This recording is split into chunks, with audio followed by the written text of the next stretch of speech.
حسام حسن كان نازل بالاحتياطي فمفيش تقييم ليه، وهو كان عاوز يشوف ثلاثة أربعة لعيبة مش اللي بعد كده يعني. أنا شايف اللي هو لسه ما دخلش تجربة بجد.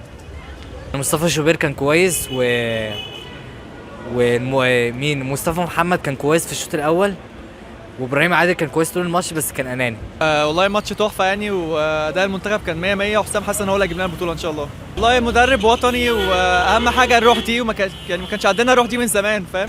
يعني ممكن نكسب 1-0 لو حسنا الاداء شويه. النهائي وان شاء الله النهائي يعني باذن الله. مش احسن حاجه برضه، بس ان شاء الله اللي جاي احسن.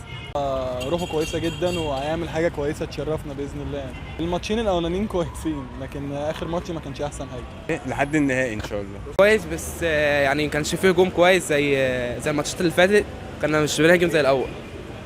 كويس بس الدفاع يعني رايح في داهية، بس كويس يعني كمدرب تكتيك حلو في الهجوم.